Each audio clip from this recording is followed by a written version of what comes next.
الحمدللہ رب العالمین الصلاۃ والسلام یا سید المرسلین یا صفی المجنبین برحمتک یا ارحم الراحمین اما بعد فاعوذ باللہ من الشیطان الرجیم بسم اللہ الرحمن الرحیم فصلوا الذکر ان کنتم لا تعلمون۔ سب سے پہلے ہم سب کے آقا و مولا اور آپ کی اہل بیت پہ درود شریف کا نذرانہ پیش کریں۔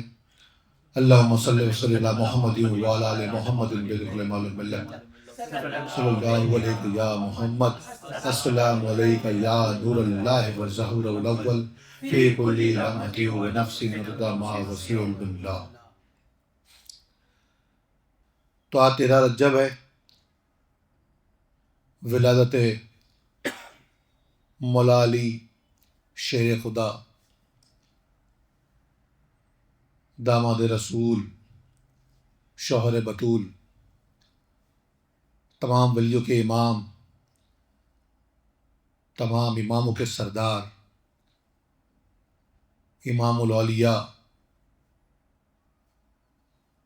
فخر دو جہاں مولا علی کائنات کی ولادت کا دن ہے، اور یہ ہم سب کے لیے بڑی خوشی کی بات ہے کہ آج ہم ان کی ولادت کے دن جمع ہوئے اور آپ کا ذکر کرنے کے لیے۔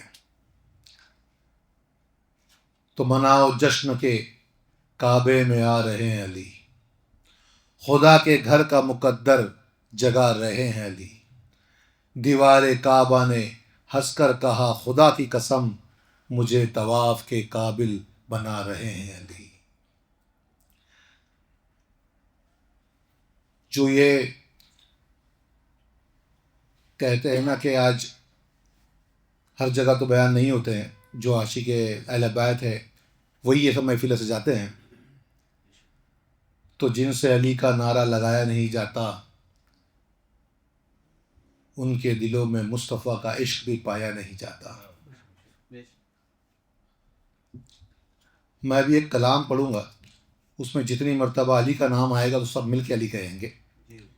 تو سائم چشتی صاحب کا کلام ہے، تو اس کلام کو نظم میں نہیں ایسے نثر میں ہی پڑھیں گے، اور سب لوگ اس میں پھر علی کا نام جہاں آئے گا وہاں پر ایک ساتھ علی کا نام لگ لیں گے سب۔ نعرہ حیدری، اب مزہ آئے گا نا، کیونکہ ٹھنڈا ٹھنڈا لگے گا، مزہ نہیں آئے گا۔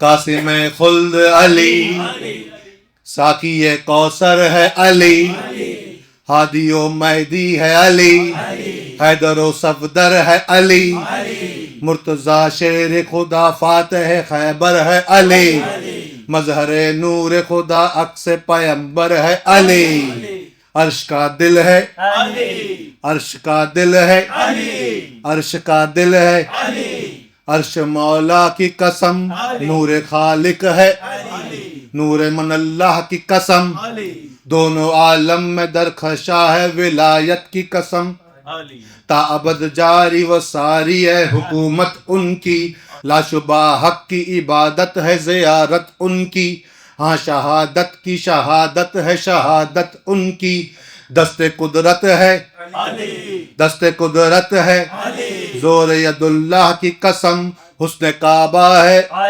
حرمت کعبہ کی قسم، مصطفیٰ چاند ہے تو چاند کا حالہ ہے علی، صبح اسلام کے چہرے کا اجالا ہے علی، زینت فکر و گنا اعلیٰ و بالا ہے علی، حسن فطرت کی کتابوں کا حوالہ ہے علی، حیدر ایمان ہے ایمان کی حرارت کی قسم، شرع قرآن ہے قرآن کی عظمت کی قسم، مثل ہارون علی مثل مسیحا ہے علی، حامل فاتح مبی فیض کا دریا ہے علی، علم کے شہر کا درحق کی تجلی ہے علی، کعبے میں پیدا ہوئے آپ بھی کعبہ ہے علی، جان احمد ہے جان احمد ہے علی، جان رسالت کی قسم، شان احمد ہے علی، شان رسالت کی قسم، غازہ روئے وفا عشق کا مصدر ہے علی،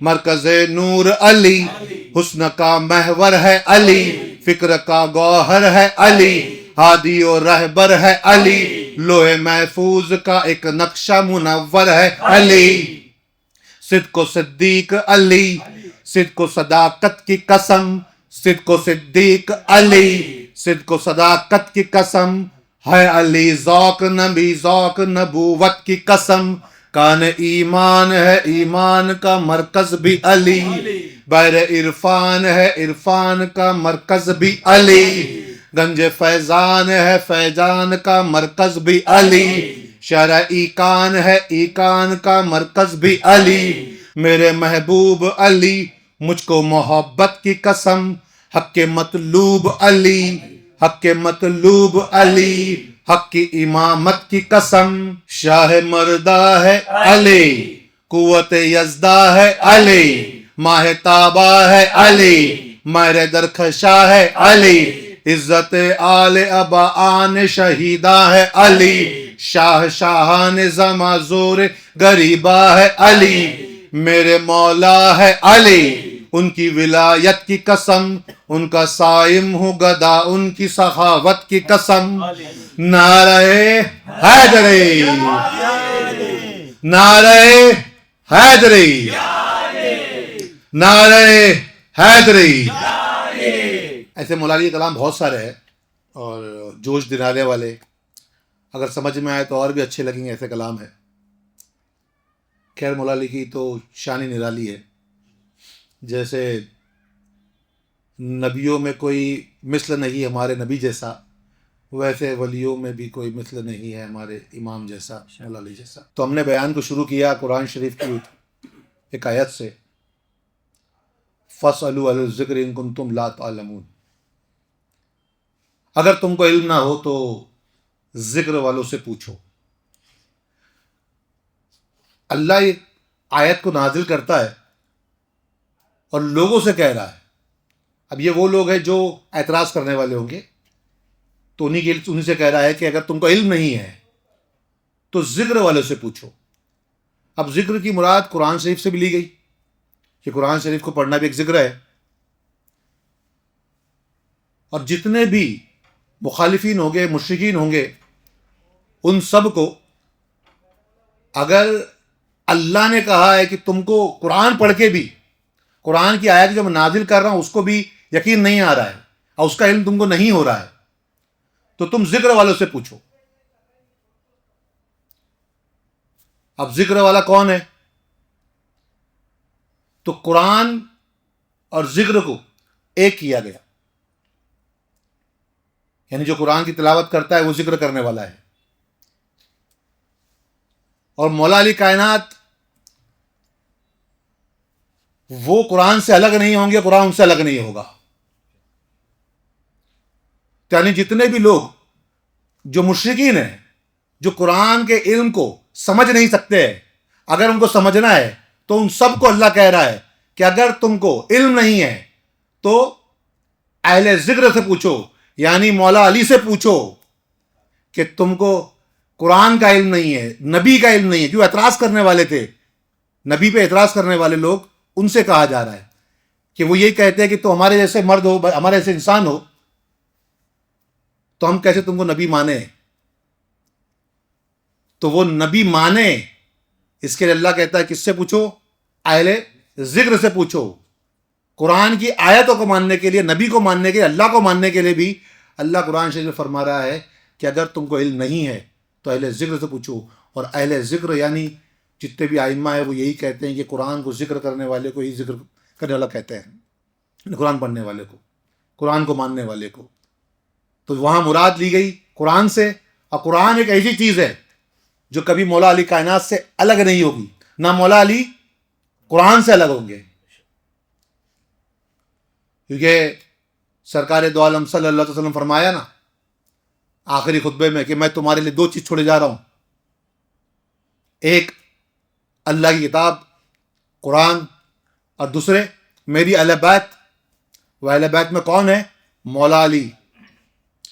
اور یہ حوض کوثر میں مجھے ملیں گے، اور یہاں تک وہ الگ نہیں ہوں گے، دونوں ایک ساتھ مجھ سے ملیں گے۔ تو قرآن کو سب نے مولا علی سے ملایا ہے کہ مولا علی اور قرآن الگ نہیں ہو سکتے کبھی۔ تو لوگ قرآن کا ذکر کریں گے، لیکن مولا علی کیا ہے؟ وہ اہل کتاب ہی ہے، کیونکہ وہ علم کس کا علم ہے؟ نبی کا علم ہے جو ان پہ نازل ہوا ہے۔ وہ کہنے کے لیے ہم کہتے ہیں کہ سرکار نے فرمایا انا مدت علم ولی بابوہا، یعنی میں علم کا شہر ہوں اور علی کیا ہے؟ تو اس کا دروازہ ہے۔ تو نبی کا علم کیا ہے؟ نبی کا علم براہ راست اللہ سے ہے، یعنی نبی کو علم جو ہے وہ ڈائریکٹ اللہ سے ملتا ہے، دنیا میں کوئی نہیں سکھاتا ہے۔ ان کے پاس علم غیب ہے، ان کے پاس باطنی علم ہے، زمین و آسمان کی تمام علم ہے۔ وہ تمام علم جو آج ان کے علم غیب کا بھی لوگ انکار کرتے ہیں، یہاں تو وہ تمام علم جو علم نبی کا ہے وہ کس کا ہو گیا؟ مولا علی کا ہے۔ تو وہاں پر اگر تم کو علم نہیں ہے تو کس سے پوچھنا ہے؟ اہل ذکر سے پوچھنا ہے، اور اہل ذکر مولا علی ہے۔ اور جتنے لوگ مولا علی سے جڑے ہوئے ہیں وہ سب بھی کیا ہے؟ وہ سب بھی اہل ذکر ہے، یعنی مولا حسن ہو، مولا حسین ہو، امام زین العابدین، امام باقر، امام جعفر، امام موسیٰ کاظم، امام موسیٰ رضا، امام تقی، امام نقی، جتنے بھی امام ہیں، اور پھر جتنے بھی اولیاء کرام ہیں، خواجہ حسن بصری ہے، جنید بغدادی، یہ سب وہیں سے اشاعت نکلی ہے۔ جن کو بھی علم نہیں ہے، اگر ان کو علم سیکھنا ہے تو ان کو کس کا؟ اللہ کا، قرآن کا اور نبی کا اگر علم سیکھنا ہے تو وہ اہل ذکر کون ہے؟ وہ مولا علی ہے۔ بغیر مولا علی کے کوئی ایک بھی رائے راست پر نہیں دکھے گا۔ اگر کوئی صحیح راستے پر ہے تو وہ مولا علی سے جڑا ہوا ہے تو ہے۔ یہ سب کے سب، کیونکہ مولا علی کون ہے؟ خلیفہ رسول ہے، جو دین کی خلافت ہے اس کے خلیفہ ہے وہ، اور پھر ان کے بعد امام حسن، امام حسین، یہ سب دین کے خلیفہ ہے جن سے وہ حقیقی دین چل رہا ہے، جس کے لیے آیت نازل ہے فَاسْأَلُوا اہل الذکر ان کنتم لا تعلمون، اگر تم کو علم نہیں ہے تو اہل ذکر سے پوچھو۔ تو جن کے پاس بھی علم نہیں ہے، کیونکہ علم کی مراد کسبی نہیں ہے یہاں پہ کہ جو محنت سے سیکھا جا رہا ہے، یا نبی کا علم ہے، وہ حقیقی علم ہے۔ یہ قرآن شریف ظاہر ہو گیا لیکن لوگوں کو وہ نبی کے نبی ہونے پہ انکار ہے، یقین نہیں ہے، قرآن کے قرآن ہونے پہ یقین نہیں ہے، تو اللہ کے اللہ ہونے پہ یقین نہیں ہے۔ تو وہاں اللہ فرما رہا ہے کہ اگر تم کو علم نہیں ہے تو اہل ذکر سے پوچھو۔ جو ایمان لائے ہوئے ہیں تو وہ ہے مولا علی۔ اور وہ کب ایمان لائے؟ ان کا ایمان لانا کب کا ہے؟ کیونکہ لوگ جانتے ہیں جو مولا علی سے محبت کرتے ہیں کہ آپ کی ولادت کعبے میں ہوئی ہے۔ آپ کی والدہ فاطمہ بنت اسد وہ کعبے میں ہی تھی، اور وہ ویسے حالت میں جب وہ پورے دن حمل سے تھی اور مولا علی آپ کے شکم میں تھے، اس وقت آپ کو جو درد ہوتا ہے ایک ماں کو بچے پیدا ہونے والا، وہ درد شروع ہو گیا اور ان سے برداشت نہیں ہوا تو وہ کعبے میں چلی گئی، اور وہاں آپ کی ولادت ہوئی مولا علی کی۔ آپ کی ولادت ہوئی کعبے کے اندر، اور یہ فخر جو ہے مولا علی کا نہیں ہے، یہ فخر تو جو ہے کعبے کا ہے کہ مولا علی وہاں پیدا ہو گئے۔ کیونکہ مولا علی کی شان بڑی ہے، کیونکہ کعبے سے بڑا جو ہے وہ مومن ہے، مومن کا مرتبہ ہے، اور یہ تو مومنوں کے امام ہے، مومنوں کے سردار ہیں، کہ جو ان سے محبت کرتا ہے وہی مومن ہے، اور جو ان سے محبت نہیں کرتا ہے وہ تو مومن ہے ہی نہیں۔ تو کعبے میں پیدا ہوئے اس لیے یہ نہ سمجھے کہ علی کے لیے فخر کی بات ہے، مولا علی نے کعبے کو پسند کیا پیدا ہونے کے لیے، تو یہ کعبے کے لیے فخر ہے۔ تو بہرحال آپ وہاں پیدا ہوئے، اور فاطمہ بنت اسد کے بارے میں جان لو کہ یہ ہم سب کے پیارے نبی محمد مصطفیٰ صلی اللہ علیہ وسلم کی چاچی ہیں، لیکن ہمارے پیارے آقا نے ہمیشہ ان کو اپنی دوسری ماں کہا ہے۔ لوگوں کو زیادہ تر ان کا نام پتہ نہیں ہوتا ہے کہ یہ ہمارے پیارے نبی کی دوسری ماں ہے، چاچی نہیں ہے صرف۔ دائی حلیمہ کو تو لوگ جانتے ہیں، وہ دائی ہے، ان کو والدہ کا یعنی ماں کا مطلب جو ہے مقام نہیں دیا سرکار نے۔ دوسری ماں کا مقام کسی کو دیا ہے تو وہ فاطمہ بنت اسد یعنی مولا علی کی والدہ کو دیا ہے، ان کو اپنی ماں کہا ہے۔ جس دن ان کا وصال ہو گیا تھا، انتقال ہو گیا تھا فاطمہ بنت اسد کا، اس دن آپ نے کہا کہ آج میں یتیم ہو گیا۔ ان کے کفن کے لیے ہمارے پیارے نبی نے اپنا جبہ اتار کے دے دیا تھا۔ آپ جب ان کی قبر کھودی گئی تو اس قبر میں ہمارے پیارے آقا لیٹ کر دیکھا انہوں نے کہ کہیں میری ماں کو تکلیف تو نہیں ہوگی، تو کتنی محبت کرتے ہوں گے ان سے۔ لیکن بڑا افسوس ہے کہ ان کا نام ہمارے گھروں میں نہیں ہے۔ ہم بی بی آمنہ کا نام تو جانتے ہیں، لیکن فاطمہ بنت اسد جو ہمارے پیارے نبی کی دوسری ماں ہے، یعنی چاچی ہیں آپ کی، لیکن ان کو آپ نے دوسری ماں کا لقب دیا ہے، ان کو مقام دیا ہے۔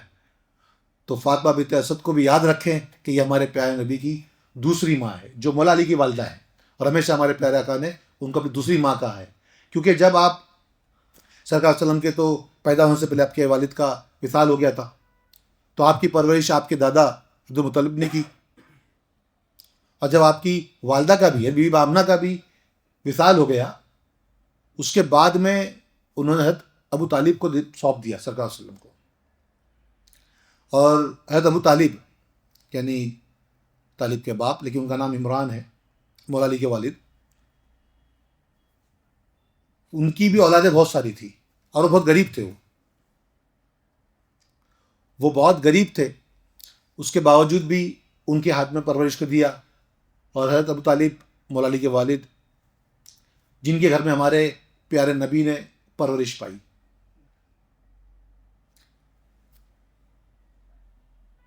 فاطمہ بنت اسد فرماتی ہیں کہ گھر کا حال ہمارے بہت غریبوں والا تھا، یعنی کھانے کو بھی نہیں ہوتا تھا۔ ایک مرتبہ گھر میں بہت کم کھانا تھا، ہم سب نے چاہا کہ محمد کھا لے، لیکن محمد ایسے نرم دل تھے کہ وہ اکیلے نہیں کھانے کو تیار تھے۔ جب ان کے سامنے کھانا رکھا گیا تو انہوں نے کہا کہ چچی عباس کو بلاؤ، چچا کو بلاؤ، یعنی سب کو بلانے کی ضد کی۔ ہم نے بہت چاہا کہ وہ نہ ضد کرے اور پہلے وہ کھانا کھا لے، اگر بچ گیا تو ہم لوگ کچھ کھا لیں گے، نہیں، لیکن انہوں نے نہیں مانا، سب کو بلایا، سب لوگ بیٹھ گئے، کہ سب آ کے بیٹھے، اور جب کھانا شروع کیا تو سب لوگوں نے شکم سیر ہو کے کھا لیا، لیکن جتنی روٹیاں تھی وہ اتنی کی اتنی ہی رہی، ختم نہ ہوئی۔ تو فاطمہ بنت اسد وہ تو بچپن سے ہی جانتی ہیں کہ وہ نبی ہے، اور وہ گھرانہ پہلے سے جانتا ہے کہ وہ نبی ہے۔ جو پہلے سے مانتے ہیں کہ وہ نبی ہے، تبھی تو یہ کہہ رہے ہیں کہ وہ پہلے کھائیں، ان کا احترام کر رہے ہیں۔ اب احترام کی بات کر لیں تو اور آگے بڑھیں، تو جو آپ کی صلی اللہ علیہ وسلم کی چچی ہے فاطمہ بنت اسد، وہ تو چاچی ہیں تو عہدے میں بڑی ہیں۔ جب مولا علی کائنات آپ کے شکم میں تھے، آپ کے پیٹ میں تھے، اور جب بھی سرکار صلی اللہ علیہ وسلم کا گھر میں آنا ہوتا تو وہ کھڑی ہو جاتی، تو کوئی اگر عمر میں، عہدے میں، یعنی دنیاوی رشتے کے اعتبار سے اگر وہ بڑے ہیں، ابھی سرکار نے نبوت کا اعلان نہیں کیا ہوا ہے نا، تو وہ تو یہی کہیں گے کہ بیٹھ جائیے چچی، مت اٹھیے، احترام کریں گے کہ جتنی مرتبہ میں آتا ہوں اتنی مرتبہ آپ کھڑی ہو جاتی ہیں. تو فاطمہ بنت اسد یہاں آپ کی چچی فرماتی ہیں کہ میں نہیں اٹھتی ہوں، جو میرے پیٹ میں بچہ ہے نا وہ مجھے بیٹھنے ہی نہیں دیتا ہے. تو مولا علی تو اس وقت بھی نبی کا احترام کر رہے ہیں کہ وہ اگر شکم میں بھی ہے تو وہاں بھی وہ ان کی تعظیم کر رہے ہیں. تو مولا علی نے ایمان کب لائے؟ مادر شکم، دنیا میں آنے سے پہلے ہی وہ، کیونکہ وہ مانتے ہیں نبی محمد صلی اللہ علیہ وسلم کو، نبی ماننا، ان کی تعظیم کرنا، یہی تو ایمان ہے. ان سے محبت کرنا یہی تو ایمان ہے. اور وہ محبت اور ایمان کی دلیل تو اور آگے بڑھتی ہے کہ جب سرکار دو عالم صلی اللہ علیہ وسلم مولا علی کائنات کے ولادت کے بعد پہلی مرتبہ ان کو ملے، سلام کیا اپنی چچی کو اور مبارکباد دی مولا علی کی ولادت پر. تو آپ کی چچی یعنی فاطمہ بنت اسد آپ فرماتی ہیں کہ بیٹا بچہ تو بڑا خوبصورت ہوا ہے لیکن اندھا پیدا ہوا ہے، 3 دن سے آنکھ کھولی نہیں ہے مولا علی نے. تو بولے بچہ تو خوبصورت پیدا ہوا ہے، مبارکباد دے رہے ہو، لیکن اندھا پیدا ہوا ہے. تو سرکار نے فرمایا کہ لاؤ میرے ہاتھ میں دو، میں دیکھوں. اب جیسی ہاتھ میں لیا تو مولا علی نے اپنی بڑی بڑی آنکھیں کھول دی اور سرکار کو دیکھنے لگے. تو سرکار فرماتے ہیں کہ چچی تو کہتی ہے کہ اس کی آنکھیں نہیں ہیں، لیکن میں کہتا ہوں کہ اس کے آنکھوں جیسی کسی کی آنکھیں نہیں ہیں. تو پہلا دیدار مولا علی نے سرکار صلی اللہ علیہ وسلم کا کیا.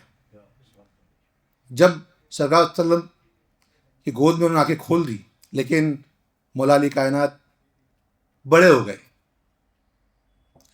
تو وہ وقت میں جب بڑے ہو گئے تو سرکار صلی اللہ علیہ وسلم نے پوچھا کہ اے علی، جب تم پیدا ہوئے اور 3 دن تک تم نے آنکھیں نہیں کھولی تھی اور میری گود میں آنے کے بعد ہی تم نے آنکھیں کھولی، تو ایسا کیوں؟ تو مولا علی عرض کرتے ہیں کہ یا رسول اللہ صلی اللہ علیہ وسلم کہ میں نے سوچا جتھے یار نہیں اتھے کیا کی دیکھنا، جہاں یار ہی نہیں ہے وہاں کیا دیکھنا، جبکہ وہ کعبے میں پیدا ہوئے تھے. آج پوری دنیا کعبے کو دیکھنے جاتی ہے اور وہ تو کعبے میں ہی پیدا ہوئے، لیکن انہوں نے کعبے کو نہیں دیکھا. انہوں نے اگر کسی کو دیکھا تو کعبے کے بھی کعبے کو دیکھا.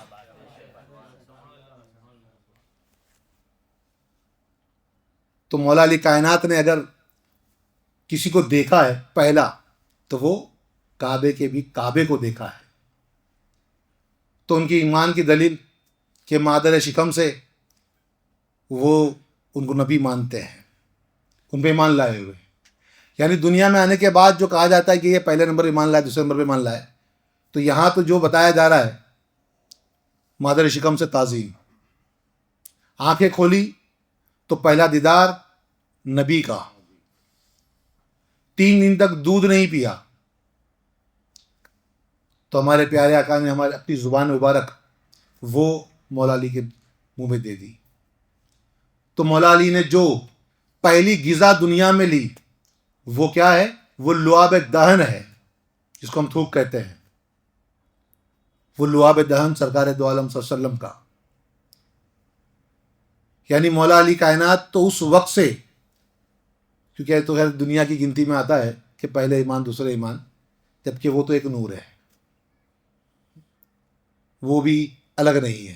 یہ سرکار نے فرمایا کہ میں اور علی ایک نور سے ہے، تو دونوں ایک نور ہے. جب دونوں ایک نور ہے تو پھر یہاں تو گنتی کی بات ہی ختم ہو جاتی ہے. لیکن دنیا کے دستور ہے تو دنیا ظاہر کو دیکھ کے چلتی ہے، حقیقت کو دیکھ کے نہیں چلتی ہے، ورنہ حقیقت میں تو ان جیسا کوئی نہیں، کوئی اہل کے بیت کے مقابل نہیں آ سکتا، ان کے برابر نہیں آ سکتا، ان کے جیسا نہیں ہو سکتا۔ اہل بیت ہے، اہل بیت تو کیا، جو سید ہے ان کے برابر کوئی نہیں آ سکتا۔ عراق کا ایک امیر تھا، وہ امیر سیدوں کا بڑا احترام کرتا تھا، بڑی تعظیم کرتا تھا۔ وہ تعظیم یعنی وہ ہمیشہ اپنی جگہ پر یعنی بڑے عہدے بٹھاتا تھا اگر کوئی سید آ جائے۔ تو ایک مرتبہ ایک محفل میں اس امیر کی ایک بڑے عالم بھی تھے وہاں موجود تھے، تو ایک سید آئے ہوئے تھے، تو انہوں نے ان سید زادے کو اپنے بازو میں بڑی احترام سے بلندی بٹھا لیا، لیکن وہ عالم کو ناگوار گزرا۔ اس عالم نے اس سید زادے کو برا بلا کہا، تو عالم کو ناگوار گزرا کہ وہ سید زادے عہدے پہ بیٹھے ہیں، اونچائی پہ بیٹھے ہیں، تو اس سید زادے کو اس عالم نے برا بلا کہہ دیا، برے الفاظ کہہ دیے۔ امیر نے سنا لیکن اس وقت کچھ جواب نہیں دیا، خاموش رہے، کہ سید زادے کو بٹھانے والا تو امیر ہی ہے اور بڑی جگہ پر، کیونکہ وہ احترام کرتے ہیں جو سید کا مقام ہے۔ تو عالم کو ناگوار گزرا، اس نے برا بلا کہا، یہ امیر خاموش رہے، اور کچھ دیر بعد جب وہ عالم بھی بھول گئے بولی بات، اور یہ امیر بھی دوسرے باتوں میں لگ گئے، جب دیکھا امیر نے کہ اب یہ بھول چکے ہیں جو کہا ہے، تو اس کے بعد انہوں نے پوچھا اس عالم سے کہ تمہارا بچہ کیا کر رہا ہے، تو بیٹے کو کیا کروا رہے ہو؟ تو بولے میرا بیٹا ابھی تعلیم لے رہا ہے، وہ قرآن کا حفظ کر رہا ہے، اس کو میں بہت سارے درس دے رہا ہوں اور دین کی بہت ساری تعلیمیں سکھا رہا ہوں۔ تو اس امیر نے کہا کہ تم اپنے بیٹے کو سید بنانے کے لیے اس کا نسب جو نسب ہے اس کے لیے کیا کر رہے ہو کہ اس کو سید بنا دیا جائے؟ تو اس عالم نے کہا کہ یہ تو اللہ کی عنایت پہ ہے کہ وہ جس کو چاہے اس کو سید بنائے، یعنی پیدا کرے سید گھر میں، ہر کوئی نہیں پیدا ہو سکتا، یعنی دنیا میں آ کے کوئی انسان اپنی کوشش سے سید نہیں بن سکتا۔ سید بننا یہ تو اللہ کے ہاتھ میں ہے کہ وہ کس کو کہاں پیدا کرتا ہے۔ تو پھر اس امیر نے سے کہا کہ جب تجھے پتا ہے کہ سید بنانا تو اللہ کے ہاتھ میں ہے، تیرے ہاتھ میں نہیں ہے، تو تو نے ایک سید کی شان میں گستاخی کیسے کی؟ کیونکہ آج اگر تو چاہے تو 50 عالم بنا سکتا ہے ان کو علم سکھا کر، لیکن تو کسی ایک کو سید نہیں بنا سکتا۔ یعنی دنیا میں جتنے بھی لوگ ہیں وہ چاہے جتنا علم حاصل کر لے، کیونکہ آج دنیا میں لوگوں کو لگتا ہے کہ عالم بڑا ہے یا سید، یہ بڑا پرابلمٹک آنسر ہے، کوشچن ہے، چلتا رہتا ہے۔ لوگ علم کو فوقیت دیتے ہیں کہ عالم بڑا ہے کہ سید بڑا، لیکن ہزاروں عالم مل کے بھی ایک سید نہیں بنا سکتے، لیکن ایک سید چاہے تو ہزاروں عالم بنا سکتا ہے۔ تب اس سے آگے بڑھے تو جب کوئی سید نہیں بنا سکتا، سید کے مقام کو نہیں پہنچ سکتا، تو پھر کوئی اہل بیت کے مقام کو کیسے پہنچ سکتا ہے؟ تو اہل بیت کے مقام کے برابر بھی کوئی نہیں۔ ہم صحابہ کرام کے منکر نہیں ہیں، ان کی تعظیم کرنے والے ہیں، کیونکہ وہ بھی اہل بیت کی تعظیم کرتے ہیں۔ خلفائے راشدین کی تعظیم کرتے ہیں، کیونکہ ہمارے صوفیاء کرام کا طریقہ ہے، بزرگوں کا طریقہ ہے۔ سنیوں کا صحیح والا طریقہ ہے یہ، اور وہ سنی ہی نہیں جو اہل بیت سے محبت نہ کرتا ہو۔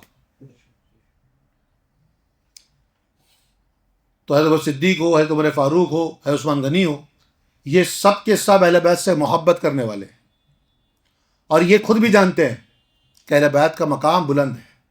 اہل بیت کیا ہے؟ تو اہل بیت ہے سرکار کا گھرانہ ہے، محمد صلی اللہ علیہ وسلم کا گھرانہ ہے، ان کا خون ہے تو وہ اور اس کی عظمت ہمیشہ بلند رہے گی. اور اگر دین کے لیے خدمت دیکھنی ہو، دین کی خدمت، تو مولا علی شیر خدا جو رسالت کے بعد میں ریاستیں چلی، جو مدینہ سے چلی، اس میں تو پہلے خلیفہ ہے تو صدیق ہے، تو عمر فاروق دوم خلیفہ ہے، تیسرے عثمان غنی ہے، چوتھے مولا علی کائنات نے خلافت کی، اور پانچویں حضرت عثمان غنی نے کی، امام حسن نے کی. امام حسن کی بات تو مملکت آ گئی، بادشاہت آ گئی. وہ خلافت الگ ہے، وہ ریاستی خلافت تھی، لیکن دین کی خلافت ہے.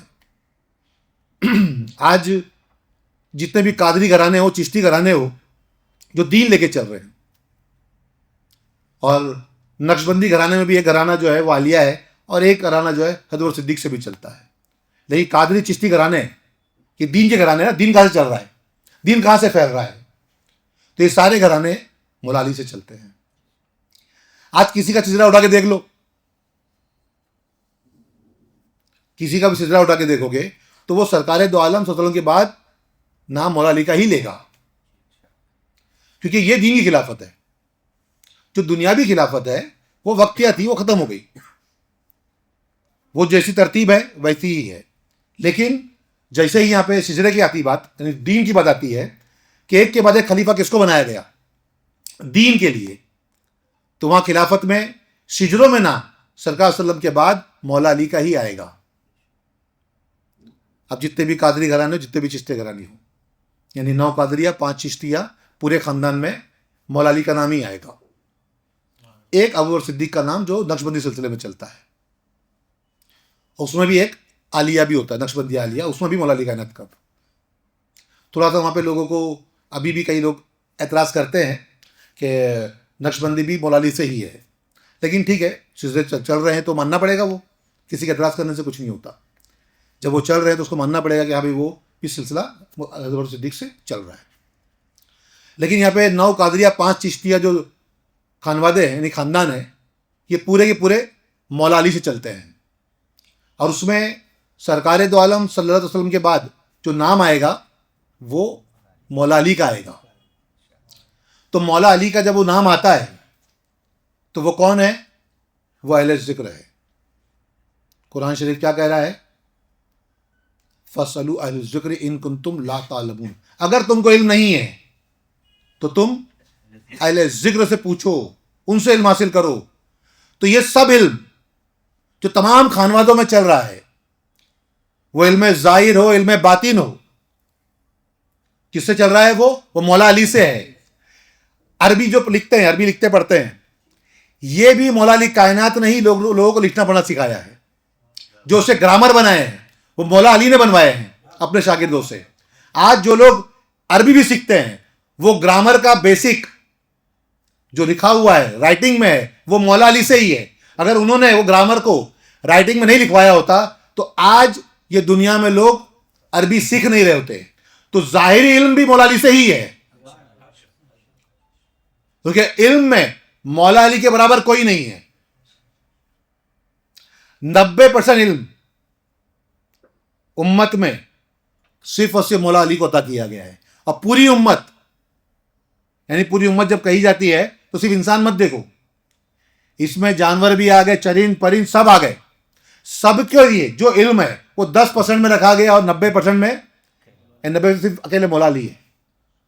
تو اب یہ تم دیکھو بھی کہ جتنے خاندان ہیں، یہ تو آپ نے دیکھا کہ بھئی خاندان قادریہ چشتیہ، یعنی باطنی علم، ظاہری علم کا بھی گرامر مولا علی سے ہی ہے. آپ کتابوں کو پڑھو گے تو پتہ چلے گا کہ مولا علی کائنات نے اپنے شاگردوں سے لکھوایا، عربی کے قاعدے تیار کروائے.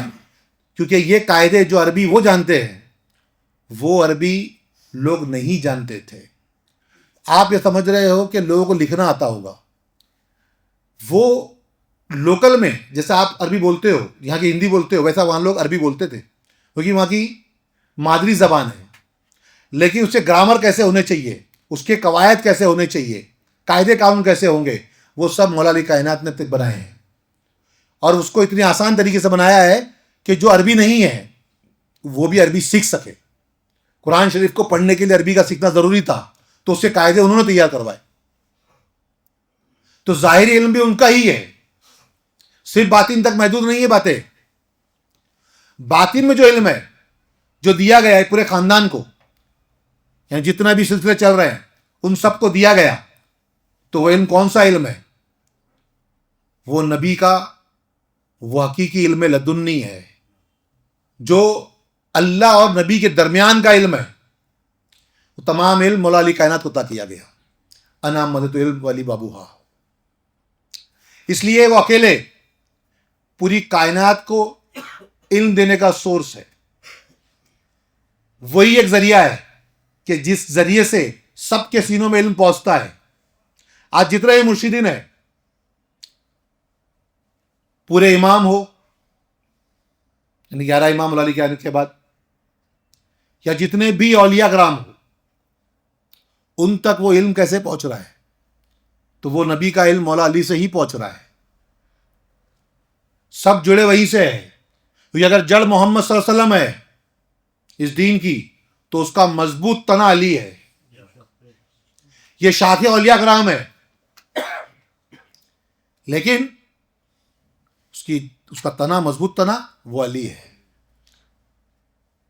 اس سے تمام اولیاء کرام جڑے ہوئے ہیں, چاہے وہ غوث پاک ہو, چاہے غریب نواز ہو, نظام الاولیاء ہو, صابر پاک ہو, بابا فرید ہو, خواجہ قطب ہو, وارث پاک ہو, مدار پاک ہو, بسمی سرکار ہو, مخدوم شاہبہ ہو, حاجی علی بابا ہو, جتنے بھی بزرگ ہیں, جس کے بھی نام تمہارے ذہن میں آ جائے, وہ سب کے سب مولا علی سے جڑے ہیں, تبھی وہ ولی ہے.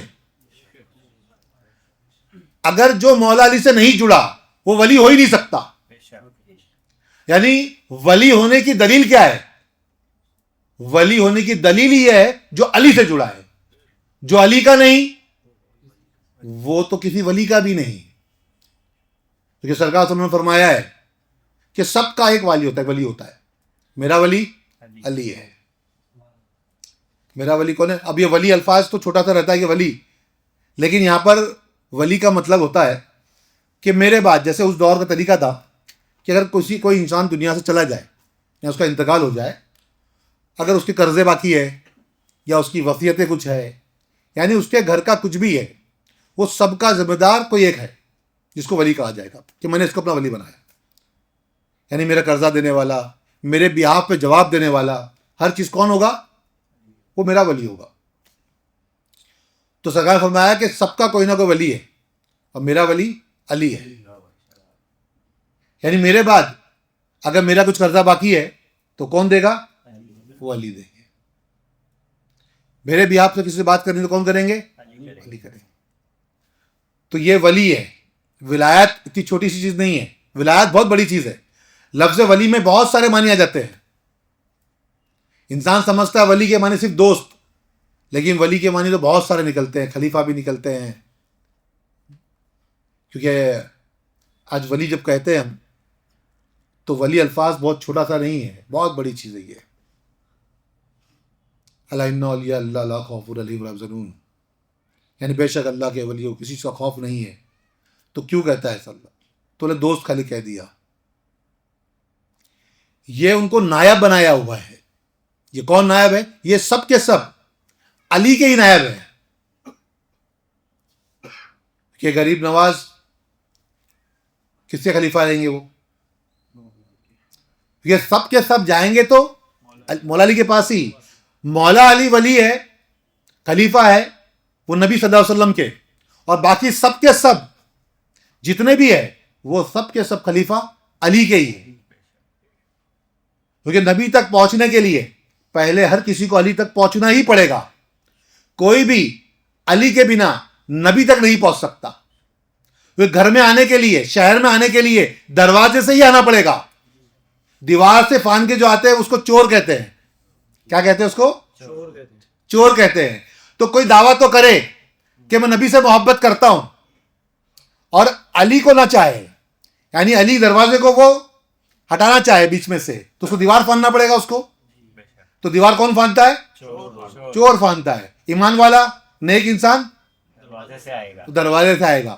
تو دروازے سے تو ایمان والے آتے ہیں، تو دروازے سے وہی آئے گا جو علی سے محبت کرتا ہے، اور جو علی سے محبت نہیں کرتا وہ دیوار پھاندنے کی کوشش کرے گا، اور جو دیوار پھاند دے گا وہ چور ہوگا، بے ایمان ہوگا۔